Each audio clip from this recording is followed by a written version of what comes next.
अस्सलाम वालेकुम। आज हम लोग डेप्रिसिएशन का जो चैप्टर हमने कल शुरू किया था उसमें हम लोग जो टॉपिक पढ़ने जा रहे हैं वो टॉपिक का नाम है causes of depreciation.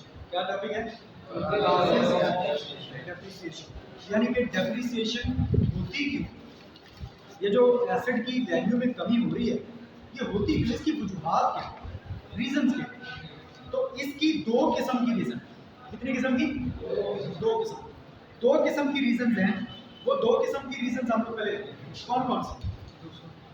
Number one, सबसे पहले हम लोग लिखते हैं topic causes of depreciation, shortcut में लिख रहा हूं।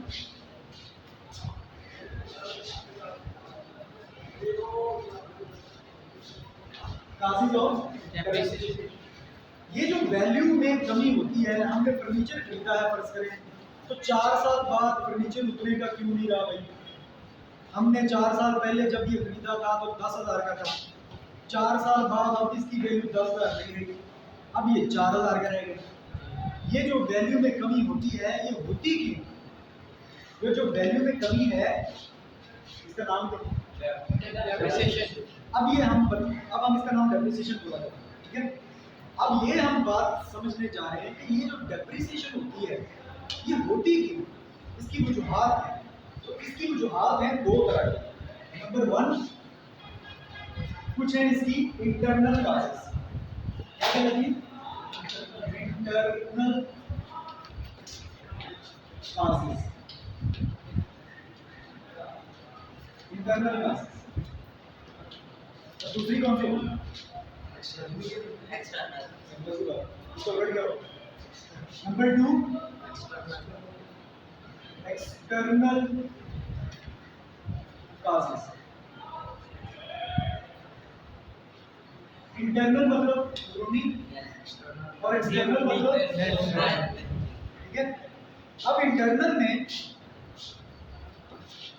इंटरनल में आगे मजीद दो किस्म, इंटरनल में दो वजूहात, यानी कि अंदरूनी दो वजूहात। Number one, wear and tear, wear and tear. और नंबर टू आ गया डिप्लीशन। तो क्या बोलते हैं? डिप्लीशन। ये सर बार बार तो इंटरनल काजेज में दो किस्म की काजेज हो गई। Number one, wear and tier, number two, depletion. पहले हम इन दोनों पे बात करते हैं कि वियर एंड टियर किसे कहते हैं और डिप्लीशन किसे कहते हैं, ठीक है। अब वियर एंड टियर का सिंपल मतलब ये है ड्यू टू यूजेज। जब हम किसी एसेट को इस्तेमाल करते हैं तो उसके इंटरनल जो उसका मटेरियल होता है उसकी अपनी ही नेचर की वजह से, उसकी अपने अंदरूनी जितने भी मटेरियल पे क्लासेस होती हैं, मतलब कल हमने जो डिस्कस की थी कल वाले लेक्चर में, वो सारी की सारी इंटरनल मतलब वियर एंड टियर में आती है। तो वियर एंड टियर बेसिकली क्या होता है, जब किसी एसेट को आप इस्तेमाल करते हो वो घिसता है, उसके पुर्जे घिस जाते हैं, उसके मटेरियल घिस जाता है, उसका मटेरियल इंटरनली वीक हो जाता है और वीक होने के बाद आहिस्ता आहिस्ता टूट फूट का शिकार हो जाता है। वो जो टूट फूट होती है उसको हम लोग कहते हैं वियर एंड टियर। उससे आहिस्ता आहिस्ता एसेट की वैल्यू में कमी हो जाती है।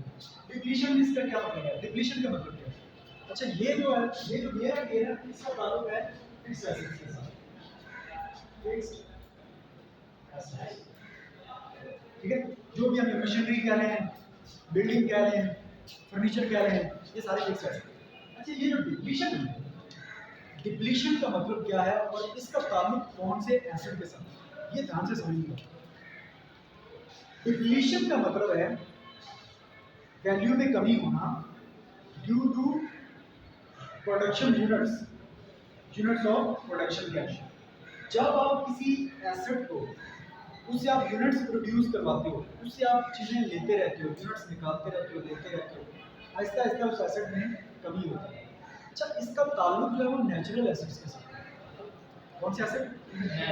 Natural assets. नेचुरल एसेट्स कौन से? मसलन कुदरती जो कौन सी चीज़ें हैं?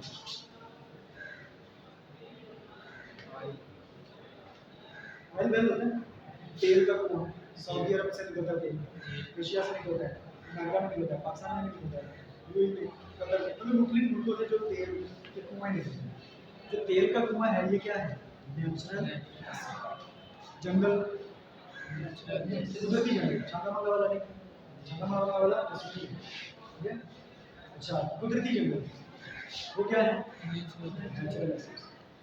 अच्छा, एक और गैस जो हमारे जमीन से निकलती है, वो गैस हमारे पाकिस्तान में कहाँ से निकली है? सुई से। सुई गैस से, सुई की वजह से कहते हैं राजस्थान में, वहाँ से गैस निकली।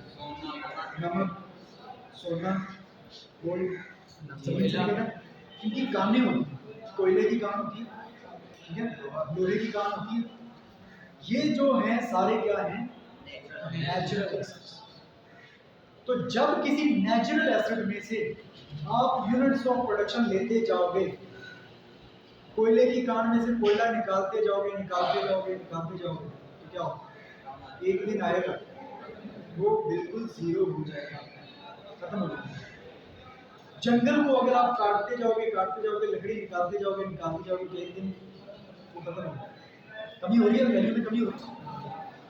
अच्छा, ये जो कानें हैं ना, नमक की कान, लोहे की कान, तेल का कुआं, गैस का कुआं, ये बिकते हैं, लोग इनको खरीदते हैं। अच्छा, फर्ज करें आपने एक लोहे की कान खरीद ली। जब वो पहले दिन लोहे की कान दरियाफ्त हुई थी, उसमें लोहा था, फर्ज करो 5000 टन था, ठीक है, मैं तो एक थोड़ी भाई छोटी सी कान है, 5000 टन उसमें लोहा था। अब आपने वो जो इस बंदे ने खरीदी थी पहले, उसने उसमें से कोई 1000 टन के करीब लोहा निकाल के बेच लिया। अब वो चाहता है कि मैं ये कान किसी और को बेच दूँ, ठीक है। तो जितनी वैल्यू उस कान की पहले दिन थी, क्या आप उतनी रही? क्यों? 1000 टन लोहा उसमें से निकल गया। जैसे जैसे इसके यूनिट्स निकलते जाते हैं, प्रोडक्शन से हम लेते जाते हैं, वैसे वैसे क्या होता है, इसकी वैल्यू में कमी आती है। जंगल अगर आप एक फर्ज करें खरीदते हैं काटने के लिए, ठेका मिला है, तो आपने पहले जंगल से आप देखेंगे कि लकड़ी कितनी है, कितना काटा है, ठीक है। जैसे जैसे आप दरख्त काटते जाओगे, वैसे वैसे बाकी जो जंगल है उसकी वैल्यू आहिस्ता आहिस्ता कम होती है। इसी तरह नमक की कान है, इसी तरह गोल्ड की कान है, इसी मतलब सारी चीज़ों की ऐसे है। तो डिप्लीट, जब फिक्स्ड एसेट में वो फर्नीचर जो बना वो जब यूज हो रहा है, उसकी वैल्यू में जब कमी होती है, उसको हम डेप्रिसिएशन कहते हैं, ठीक है। और जब किसी नेचुरल एसेट की वैल्यू में कमी हो रही होती है, तो उसको हम क्या कहते हैं? इसके वर्ड का यूज होता है डेप्रिसिएशन, डिप्लीशन, ओके। दोनों मुख्तलिफ एसेट्स, ये कौन से एसेट्स हैं? Fixed assets. ये नेचुरल एसेट्स की वैल्यू जो होती है उसको हम क्या कहते हैं? फिर ये उसकी इंटरनल काज है, उस एसेट की इंटरनल काज है कि उसमें से जब हम लोग प्रोडक्शन ले रहे हैं, उसके यूनिट्स निकालते जा रहे हैं, तो वो आहिस्ता आहिस्ता खत्म हो रही है, उसकी वैल्यू कम हो रही है। अब आगे कुछ एक्सटर्नल काजेस भी होती हैं। एक्सटर्नल काजेस में कितनी काजेस हैं?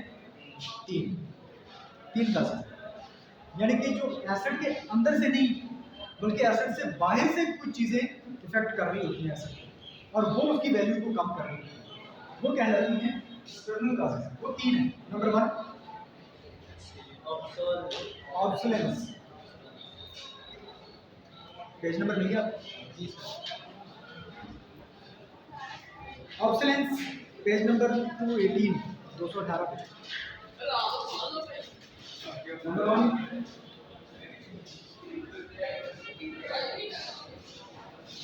ऑब्सोलेंस।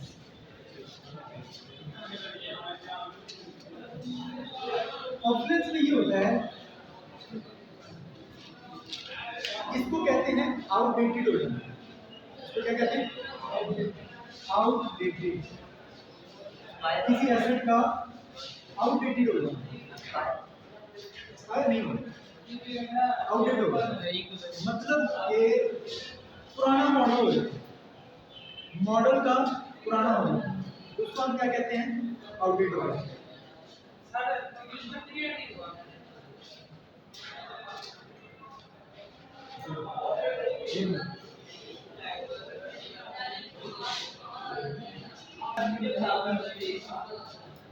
ठीक है, ऑब्सोलेंस का मतलब क्या? आउटडेटेड हो जाना, यानी कि वो चीज खराब नहीं हुई, उसकी लाइफ भी अभी एक्सपायर नहीं हुई, मशीन जो फर्ज करें मशीन है, कोई ऐसी मशीन है कि वो मशीन जो है वो आपके पास चल रही है और काम ठीक कर रही है।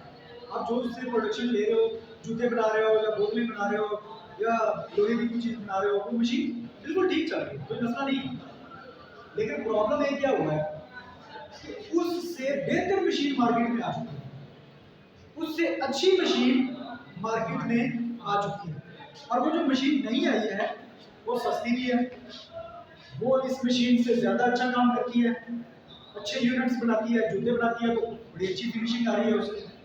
अगर वो कुछ और बना रही है तो उसकी बड़ी अच्छी फिनिशिंग आ रही है, और वो 1 घंटे में इससे ज़्यादा यूनिट बना रही है, एफिशिएंसी उसकी इस मशीन से ज़्यादा है।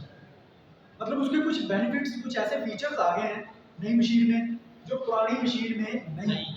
अब आप क्या करना चाह रहे हैं कि अब आप उस पुरानी मशीन को हटा के नई मशीन लाना चाह रहे हैं, तो पुरानी मशीन की जो वैल्यू में कमी आ जाएगी। ऐसा होता है, पुरानी मशीन की वैल्यू वो नहीं रहेगी, उसकी वैल्यू में कमी आ जाएगी। अब ये जो कमी आई है ये क्यों आई है? ये इस्तेमाल की वजह से नहीं है, ये इस्तेमाल की वजह से नहीं है, ये वैल्यू में कमी क्यों हो रही है? नया मॉडल आने की वजह से, एक नई जदीद टेक्नोलॉजी आने की वजह से। पुरानी टेक्नोलॉजी की वैल्यू बिला वजह ही कम हो जाती है। जब आप एक मोबाइल लेते हैं, एक मोबाइल है आपके पास, उसकी वैल्यू तब तक ज़्यादा रहती है जब तक उस मोबाइल का नया मॉडल नहीं आता। जैसे ही नया मॉडल आता है तो पुराने मॉडल की वैल्यू बहुत ज़्यादा कम हो जाती है। इसी तरह लैपटॉप्स का है, इसी तरह सारी सिचुएशन। तो जब भी किसी मशीन का एक नया वर्जन, बेहतर वर्जन आ जाता है, नई टेक्नोलॉजी आ जाती है, तो पुरानी टेक्नोलॉजी की वैल्यू कम हो जाती है। समझ आ गया पॉइंट? अब हो रही एसेट की वैल्यू में तो कमी हो रही है, वो पुरानी मशीन की वैल्यू में कमी हो रही है, लेकिन क्या उसकी अपनी वजह से हो रही है? नहीं, एक नई मशीन उसकी वैल्यू को इफेक्ट कर रही है, इसलिए इसको कहते हैं कि ये क्या है? External cost. ये बाहर वाली कोई दूसरी चीज है जो इसकी वैल्यू में कमी कर रही है। समझ आई? ऑब्सोलेंस का मतलब, अच्छा ये ऑब्सोलेंस का ताल्लुक किसके साथ हो गया? इसका ताल्लुक हो गया मॉडर्न टेक्नोलॉजी से। मॉडर्न टेक्नोलॉजी, जदीद टेक्नोलॉजी के आने की वजह से जो दूसरे एसेट थे उनकी वैल्यू में कमी हुई। तो इसको हम क्या डेप्रिसिएशन क्लास है, लेकिन ये इसको क्या कहते हैं हम लोग? ऑब्सोलेंस। ऑब्सोलेंस, ठीक है? समझ आएगी बात जी? अच्छा, next number 2, efflux of time. दूसरी किस्म, इफ्लक्स ऑफ टाइम। एक चीज आप नोट कर रहे हैं, वियर एंड टियर की वजह से भी वैल्यू में कमी हो रही है, डिप्लीशन की वजह से भी वैल्यू में, एसेट की वैल्यू में कमी हो रही है, जदीद टेक्नोलॉजी आने की वजह से भी एसेट की वैल्यू में कमी हो रही है, और एसेट की वैल्यू की कमी को ही हम क्या कहते हैं? अब एक और वजह, ये क्या है? इफ्लक्स ऑफ टाइम, वक्त गुजरने की वजह से एसेट की वैल्यू में कमी हो रही है। अच्छा, एक होते हैं इनटेंजिबल एसेट्स, पढ़े हुए हैं पार्ट 1 में, आप लोग जब फाइनल अकाउंट्स पढ़ रहे थे उसमें बैलेंस शीट बनाते हैं, बैलेंस शीट में आती है गुडविल, एसेट साइड गुडविल आती है, कॉपीराइट्स आते हैं, पेटेंट्स आते हैं जी। अच्छा, मैं थोड़ा सा इंट्रोडक्शन दे देता हूँ कि इंटेंजिबल एसेट्स कौन से होते हैं। ये इससे थोड़ा सा हटके, क्योंकि इंटेंजिबल ये फिक्स एसेट की वियर एंड टियर, लेकिन इफ्लक्स ऑफ टाइम का ताल्लुक जो है वो है इंटेंजिबल एसेट्स। तो आपको जब तक इंटेंजिबल एसेट्स का नहीं पता होगा, आपको ये पॉइंट हो सकता है जल्दी समझ ना आए। पहले हम ये समझ लेते हैं, जल्दी से रिवाइज कर लेते हैं, क्योंकि मुझे पता है आप लोगों ने अकाउंट 1 में पढ़ा होगा। Intangible assets, intangible assets Urdu में ये कहते हैं गैर मरई सासा जाती, यानी कि जिनको हम लोग टच नहीं कर सकते, छू नहीं सकते, ऐसे एसेट्स जिनको हम लोग छू नहीं सकते। ये फर्नीचर है, इसको हम छू सकते हैं, ये बिल्डिंग है, इसको हम छू सकते हैं, ये व्हाइट बोर्ड है, इसको हम छू सकते हैं, लेकिन कुछ एसेट्स ऐसे हैं जिनको आप छू नहीं सकते, उनको हम कहते हैं इंटेंजिबल एसेट्स। है वो भी ऐसे, उनको आप बेचते भी हैं, उनको आप खरीदते भी हैं। अब ये सोचें कौन से एसेट्स?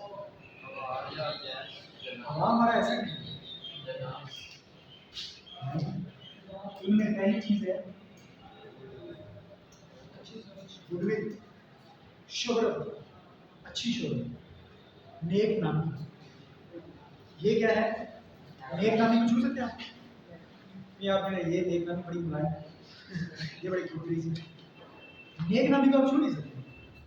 ये हैवी है, ये लो है, नहीं हो सकता ना। नेक नामी सिर्फ सुनी जा सकती है, महसूस की जा सकती है, लेकिन उसको छू नहीं सकते हम गुडविल को। क्लियर होगा जी? अच्छा, अब आप लोग सोच रहे होंगे कि ये जो नेक नामी, नाम, अच्छा नाम, शोहरत, ये बिकता भी है? ये बिकता भी है? हाँ जी बिकता है। आपका नाम बिकता है। आपके नाम से मुराद है आपके कारोबार का नाम, आपके कारोबार का नाम बिकता है। फ्रेंचाइज भी लेते लोग। आपके यहाँ पर प्राइवेट कॉलेजेस हैं, प्राइवेट कॉलेजेस है ना साथ साथ, वहाँ पर वो बाईपास के बाहर एक कॉलेज है। अच्छा, उसका मालिक और जो असल प्राइवेट कॉलेज है जिनका हेड ऑफिस लाहौर में है, वो वाला मालिक क्या एक ही है? इस कॉलेज का मालिक और है, और जो उधर लाहौर में है उसका मालिक और है। उस मालिक ने अपना नाम बेचा हुआ है। इधर बिल्डिंग बनाने वाला बंदा कोई और है, इधर पैसा लगाने वाला बंदा कोई और है, लेकिन बाहर बोर्ड लगाना था, बोर्ड लगाना था भाई। वो बोर्ड किसके नाम का लगाना था? लाहौर वालों का। ये लोग गए उधर लाहौर और उनसे जाके कहा कि जनाब आपका नाम हम इस्तेमाल करना चाहते हैं। मैंने कहा ठीक है, मैंने 20-25 साल लगाए हैं ये नाम बनाने में, 20-25 साल मैंने लगाए हैं ये नाम बनाने में, आपको मुफ्त में थोड़ी दे दूंगा अपना नाम। ठीक है, कितने पैसे लिए? 4 करोड़ रुपए। 4 करोड़ रुपए दिया सिर्फ बोर्ड लगाने में, लेकिन जो उनको एडमिशन मिल रहा है वो उसी बोर्ड की वजह से मिल रहा है। जो दाखिला मिल रहा है बच्चों को, तो इतने बच्चे धड़ाधड़ दाखिल होते हैं उस बोर्ड को देख के होते हैं। अगर वो बोर्ड ना लगा हो, वहाँ पर कोई भी XYZ बोर्ड लगा हो, कितने बच्चे दाखिल होते हैं? नहीं जाने। अब देखिए मालिक कोई और, इस बंदे ने कितने रुपए का नाम खरीदा? 4। फर्ज करें लाजमी नहीं हो 4 करोड़ में, ठीक है, लेकिन होता है इतने में 4 करोड़ रुपए में सिर्फ नाम खरीदा। अच्छा, ये भी कोई लाइफ टाइम नहीं हो गया, ये लाइफ टाइम नहीं है, ये फर्ज करें 10 साल के लिए है, इसका टाइम पीरियड होता है 10 साल के लिए है। 10 साल के बाद ये दोबारा जाएंगे उधर, भाई साहब बोर्ड लगा रहेंगे, वो कहेगा ठीक है अगले 10 साल के लिए और खरीदो, तो फिर इनसे 4 करोड़ 5 करोड़ 6 करोड़ जितने भी लेगा पैसे बढ़ा भी सकता है, वो बढ़ा भी सकता है। तो नाम यानी कि गुडविल बिकती है, समझाई बात? ये एसेट है। अब जरा सोचो, इन्होंने 10 साल के लिए एसेट ये लिया था ना, 10 साल के, 1 साल इनका बिल्डिंग बनाने में गुजर गया, बाकी कितने रहे? 9 साल। अब उसकी अगर वो फर्ज करें कि 10 साल के लिए लिया था और उसकी वैल्यू भी हम कर लेते हैं 10 करोड़ ही कर लेते हैं ताकि हमें साप्ताह में थोड़ा आसानी हो। 10 करोड़ का लिया था कितने साल के लिए? 10 साल। अच्छा, 10 साल के लिए लिया, 1 साल तो बिल्डिंग बनाते हैं उससे गुजर गया, बाकी कितना रह गया? 9 साल। टाइम कितना रह गया? 9 साल। उसकी वैल्यू कितनी रह गई? 9 करोड़। 9 करोड़ की रह गई, यानी कि 2 साल फर्क करें, 1 साल और उनको नहीं शुरू कर सकते। अब टाइम गुजरता जा रहा है, बोर्ड भी लगाया नहीं भाई, बोर्ड भी भाई लगा ही नहीं, टाइम गुजरता जा रहा है, 2 साल गुजर गए, बाकी कितने साल रह गए? 8 साल। 8 साल रह गए। अब अगर उनका फर्क करो माइंड चेंज हो जाए, ये जो इधर वाले भाई साहब, अगर इनका माइंड चेंज हो जाए और ये कहे कि यार मैंने नहीं बनाना ये, कोई और बंदा खरीदना चाहता है, यहाँ से एक और बंदा उठे, वो आगे कहे कि जनाब ये बिल्डिंग शेडिंग बनी बनाई मुझे दे, ये नाम भी मुझे दे, वो कहेगा ठीक है बिल्डिंग मैंने 10 करोड़ की बनाई, 5 करोड़ की बनाई है, 5 करोड़ मुझे बिल्डिंग के और ज़मीन के, और ये जो नाम है ना, नाम गुडविल, इसके रह गए हैं 8 साल। इसके कितने साल रह गए? 8 साल। और मैंने ये खरीदा था 10 करोड़ का। अब ये जो नया बंदा उस भाई साहब के पास गया है, क्या ये उसको उस नाम के 10 करोड़ देगा? नहीं, ये कहेगा भाई 2 साल तूने इस्तेमाल किया या इस्तेमाल नहीं किया, मुझे नहीं इससे गर्ज। तूने बोर्ड लगाया या नहीं लगाया, मुझे इससे गर्ज नहीं है। बाकी तो 8 साल ही रह गए ना। मैं आज ये अगर खरीदूंगा तो मेरे पास तो बाकी टाइम 8 साल है, तो मैं 8 करोड़ दूंगा, मैं 10 करोड़ नहीं दूंगा। उस एसेट की वैल्यू, उस बोर्ड की, उस नाम की वैल्यू 2 साल गुजरने के बाद 10 करोड़ से कहाँ पे आ गई? 8 करोड़। जैसे जैसे साल गुजरते जाएंगे उसकी वैल्यू कम होती जाएगी। ये है एसेट की वैल्यू में कमी। और किस वजह से? सिर्फ टाइम गुजरने की वजह से, सिर्फ वक्त गुजरता जा रहा है, नाम इस्तेमाल हुआ या नहीं हुआ, उसकी वैल्यू में कमी हो रही है। क्लियर होगी बात? अब वहीं से अब ये क्या लिखा हुआ है? फ्लक्स ऑफ टाइम, वक्त गुजरने की वजह से। तो कुछ एसेट्स ऐसे हमने खरीद रखे हैं जो सिर्फ टाइम पीरियड के मोहताज हैं। टाइम गुजरता जाएगा, उनकी वैल्यू में कमी आती जाएगी, एक टाइम आएगा कि उनकी वैल्यू 0 हो जाएगी, हमें फिर वो एसेट देखना पड़ेगा। समझ आई बात? तो ये वो वाले एसेट्स हैं जिनको हम कहते हैं इंटेंजिबल एसेट्स। ठीक है, इनको इस्तेमाल करो या ना करो। इनका एक्सीडेंट वैसे कोई नहीं होता, कभी होता है गुडविल का एक्सीडेंट होता है?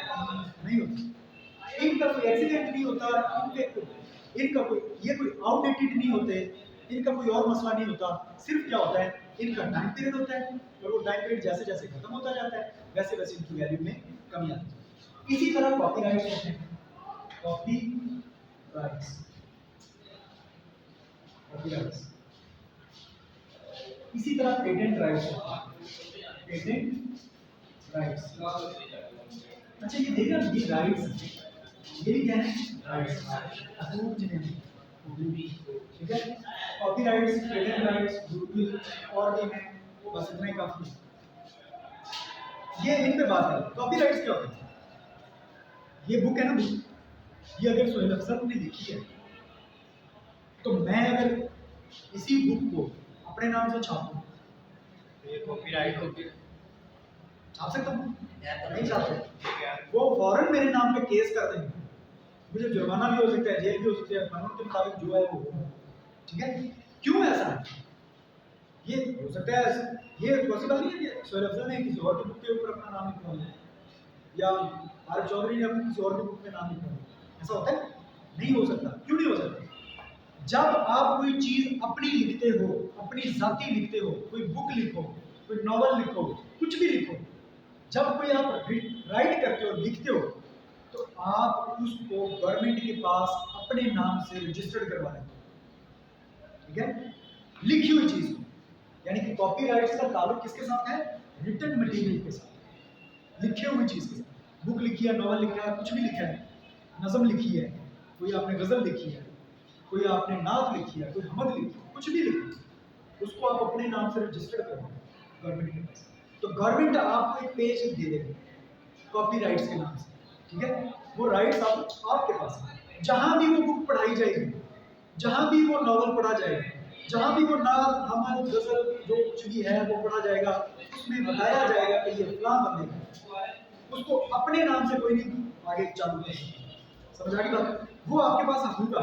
अच्छा, अगर मैं मिलूं जाके सोहेल अफजल और आरिफ चौधरी से, मैं खुद जाके मिलूं, उनको जाके रिक्वेस्ट करूं कि आपकी बुक बहुत अच्छी है, मैं इसको अपने नाम से छापना चाहता हूँ, तो वो मुझे कहेंगे ठीक है छाप लो, लेकिन पहले हमसे इजाज़त लो, पहले हमसे ये राइट्स खरीदो, ये जो कॉपी राइट्स हैं ये हमसे पहले खरीदो। तो मैं कहूँगा ठीक है जी, हम उसके साथ बार्गेनिंग करेंगे। अगर बार्गेनिंग में मैं विन कर जाता हूँ तो मैं उतने पैसे दे के उनकी मर्जी के मैं वो कॉपी राइट्स ले सकता हूँ। जब कॉपी राइट्स मेरे पास आ जाएंगे तो फिर इसी बुक को मैं अपने नाम से आगे प्रिंट आउट करवा सकता हूँ। समझाई बात जी? अब देखिए ये है राइट्स। पेटेंट राइट्स का ताल्लुक नई इजाद के साथ होता है। साइंसदान नई कोई इजाद, कोई नई टैबलेट बना, कोई नई मेडिसिन बना, कोई नई कुछ भी, फिजिक्स में कुछ बना, कुछ केमिस्ट्री में बना, नई इजाद जब कोई साइंसदान करता है तो फौरन उस इजाद को अपने नाम से रजिस्टर्ड करवाता है। ठीक है, और वो जो रजिस्ट्रेशन जब करवाता है तो उसको भी एक सर्टिफिकेट मिलता है, उसको क्या बोलते हैं? Patent rights. अब अगर उसी टेक्नोलॉजी को, उसी मेडिसिन को मैं अपने नाम से बना के बेचना चाहूँ तो पहले मुझे उस शख्स से पेटेंट राइट्स खरीदने पड़ेंगे। तो ये patent rights, copy rights, goodwill ये खरीदने पड़ते हैं, लेकिन ये ऐसी चीज़ नहीं है यहाँ से बाहर उधर या वहाँ से बाहर उधर, ये इनकम टैक्स मतलब ये गैर मरी चीज़ें हैं, ये इनटेंजिबल एसेट्स हैं। समझा रही बात? We have just 5 minutes. अच्छा ये हमारे पास हो गया, समझ आ रही? अब मैं कॉपीराइट्स खरीदता हूँ उसका भी टाइम लगेगा, पेटेंट राइट्स खरीदते हैं उसका भी टाइम लगेगा। तो जब टाइम निकलता जाएगा, टाइम गुजरता जाएगा, उसकी वैल्यू में कमी आएगी और एक वक्त आएगा वो मेरे पास वो एसेट खत्म हो जाएगा। क्लियर हो गया? अब आ जाएंगे difference of time. Difference of time में क्या होता है? एसेट की वैल्यू में कमी होती है किस वजह से? Time.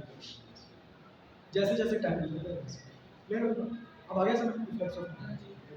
Last point difference of time के बाद वो तो आप लोगों को नाम देख के समझ आ गया, एक्सीडेंट। जब किसी एसेट का एक्सीडेंट हो जाता है, मैंने आपको कल भी बताया था, एक्सीडेंट से मुराद रोड एक्सीडेंट नहीं, मशीनों का भी एक्सीडेंट हो जाता है, बिल्डिंग का भी एक्सीडेंट हो जाता है। एक्सीडेंट से मुराद है फायर, आग लगना, फ्लड, ठीक है, या कोई थेफ्ट या कुछ इस तरह की चीज़ें, कोई मेजर काज होती है जिसकी वजह से वो एसेट जो है वो खराब हो जाता है, तो उसकी वैल्यू में इसमें रोड एक्सीडेंट भी शामिल है, गाड़ी खुली है, रोड पे एक्सीडेंट हो गया, वो भी शामिल हो सकता है। तो उस एक्सीडेंट की वजह से, उस आग लगने की वजह से, उस फ्लड की वजह से जो एसेट का नुकसान होगा, उसकी वजह से एसेट की वैल्यू में कमी आएगी, ठीक है। तो उसको हम कहते हैं depreciation due to accident. Depreciation ये क्या है? Depreciation due to. अच्छा इन तीनों चीजों में आप एक चीज नोट किए, ये तीनों जो हमने पढ़ी इसमें क्या होता है? ये तीनों की तीनों एसेट से बाई वाली चीजें हैं जो एसेट की वैल्यू में कमी करती हैं। यहाँ पर कौन सी चीज है बाई वाली? दूसरी नई टेक्नोलॉजी की वजह से इस एसेट की वैल्यू कमी हुई। यहाँ पर क्या हुआ? वक्त सिर्फ गुजर रहा है, उस वक्त ने क्या किया? इस एसेट की वैल्यू में कमी कर दी। यहाँ पर क्या हुआ? किसी बाहर वाली चीज ने आके इसको इफेक्ट किया है और उस एसेट की वैल्यू में कमी नहीं हुई। ये सारी तीनों चीजें, तीनों क्लासेस क्या है? एक्सटर्नल, और वेयर एंड टियर और डिप्रीशिएशन ये क्या है? इंटरनल। अब एमसीक्यू जब पढ़ते हैं, एमसीक्यू यहाँ से बनता है, आपको बताइए inter which one of the following is an internal cause of depreciation? कौन सी पूछी? Internal cause. हम दर्जा ज़ैल में से बताएंगे इंटरनल कॉज कौन सी है, अंदरूनी कॉज, अंदरूनी वजह कौन सी है डेप्रिसिएशन। आगे 4 ऑप्शन लिखी हुई है। Option A accident, option B wear and tear, option C obsolescence, option D reflux of time. Wear and tear वाली अब वो है रिफ्लक्स ऑफ टाइम, ऑब्सोलेंस या जो एक्सीडेंट है, ये सारी तीनों की तीनों क्या है? एक्सटर्नल। इस तरह एमसीक्यूज बनते हैं, ये एमसीक्यूज में पूछी जाएगी। और एक और चीज याद रखो, इन पांचों में से कोई एक डेफिनेशन आपके पेपर में 2 नंबर की, ठीक है, किसी एक की डेफिनेशन आपको पूछी। अब ये याद कहाँ से करनी है? बुक के एंड, बुक एंड पे जहाँ पर सॉल्यूशन दिया होता है, वहाँ पर इसकी सब की डेफिनेशंस वहाँ पर मौजूद है। अगर उर्दू में याद करना चाहते हैं तो क्या करें? अच्छा वेंस एकेडमी की एक बुक भी होती है, वेंस के नाम से, पता नहीं शायद आज हम पढ़ेंगे पार्ट 1 में हमने Vance academy, Vance WAINC, Vance academy की एक बुक भी है, मैंने बहुत अर्सा पहले देखी थी, पता नहीं है नहीं। तो उन्होंने क्या किया हुआ है ऑब्जेक्टिव के लिए, सिर्फ ऑब्जेक्टिव के लिए उन्होंने क्या किया हुआ है कि बड़ा अच्छा उन्होंने हर चीज़ को उर्दू और इंग्लिश दोनों लैंग्वेज में अच्छा एक्सप्लेन किया। तो अगर आपको बुक कहीं किसी पुराने बुक से मिल जाए, ओल्ड बुक सेंटर से, तो वहाँ से आप कोशिश करें कि वेंस एकेडमी की, आईको पार्ट की, अकाउंटिंग की ऑब्जेक्टिव वाली से, सिर्फ ऑब्जेक्टिव वाली बुक लें, उसमें आपको दोनों मसले आते हैं। जो इंग्लिश में याद करना चाहता है वो इंग्लिश में उसमें मौजूद है, और जो उर्दू में याद करना चाहता है वो उसके। लेकिन अगर आप सिर्फ नोट्स लेना चाहें, बुक हो सकता है महंगी हो, नोट्स लेना चाहें आप, वही तरीका है, किसी भी फोटोकॉपी के शॉप पे जाएं, वहाँ पर जो भी जिस भी राइटर के, जो भी आपके किसी भी कॉलेज, किसी भी यूनिवर्सिटी, किसी भी एकेडमी के नोट्स हैं वो ले लें उर्दू वाले, और उनको हम आगे आहिस्ता आहिस्ता चलाते हैं। उसमें जो अमेंडमेंट्स करनी हो, अगर कुछ करनी पड़ी तो वो आप खुद से उसके अंदर अमेंडमेंट्स कर लिया, ठीक है। तो मिलते हैं इंशाल्लाह नेक्स्ट लेक्चर में।